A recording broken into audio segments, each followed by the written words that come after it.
From the Opelka Studios in Oklahoma City, this is a Thunder Update, and we're brought to you by Bob Moore Ford.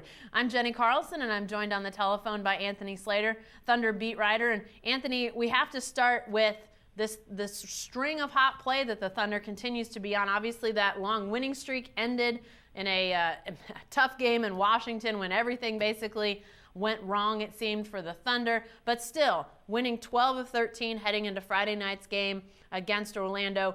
When you look at this streak of excellence and all these wins, what stands out to you as some of those main reasons why the Thunder's been so good?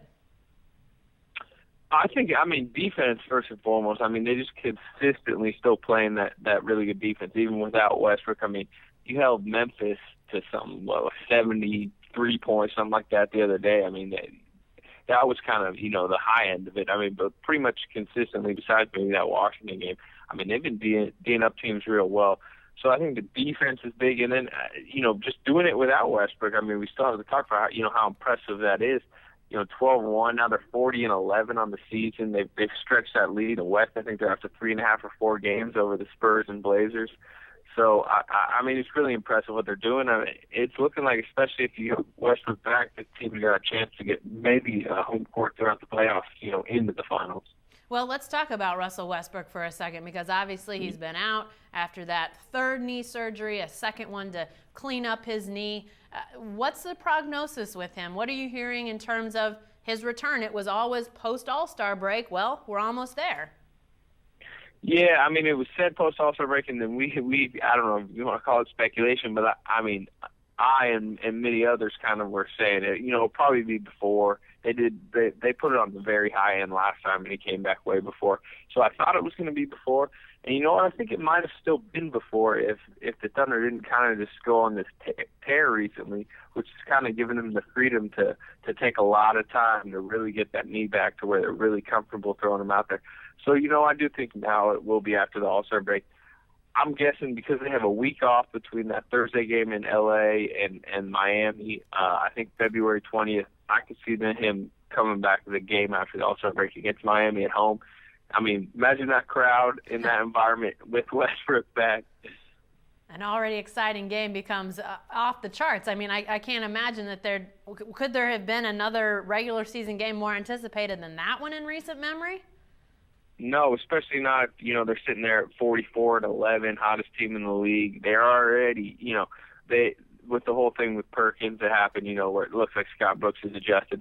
So the crowd anticipates, we can counter Miami, and then you also got your all-star point guard back.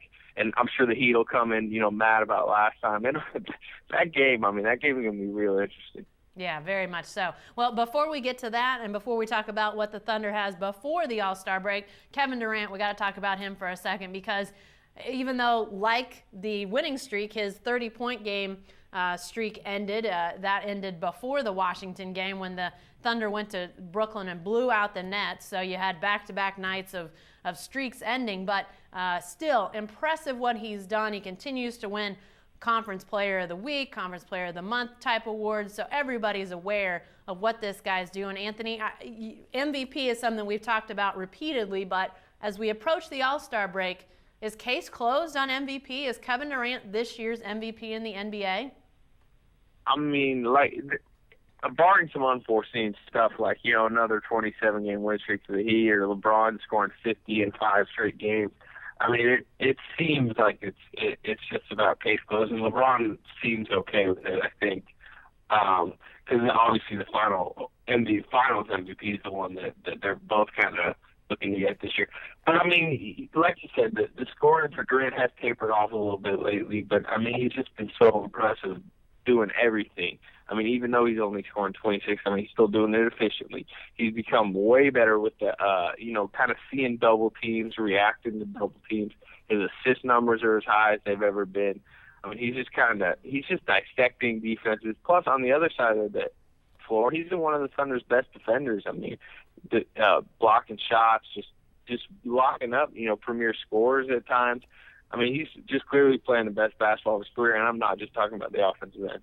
Definitely so. All right, let's talk about this stretch before the All-Star break. 4 games remaining as we head into Friday night's game at Orlando, then a Sunday afternoon game against the Knicks on Sunday here in Oklahoma City, then back on the road for Portland and the Lakers next week. Talk about this stretch. It's some interesting games, Orlando notwithstanding. That's probably one of those walkover sort of games, but this is kind of an interesting stretch to end the pre-All-Star break stretch.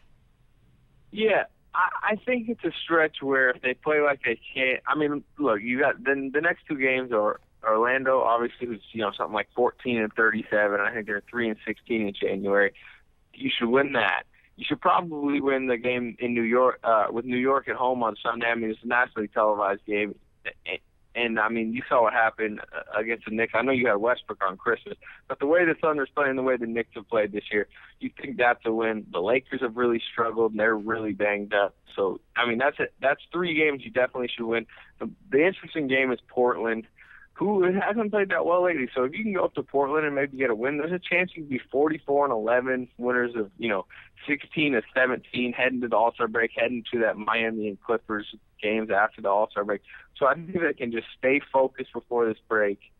I mean, you got a chance to be looking really good heading towards the second half. And then you get Russell Westbrook back, and boy, do things look really good for the Thunder moving forward. Hey, be sure to stay with the best coverage team anywhere at newsok.com and every day in the Oklahoma. And that's our Thunder Update, brought to you by Bob Moore Ford.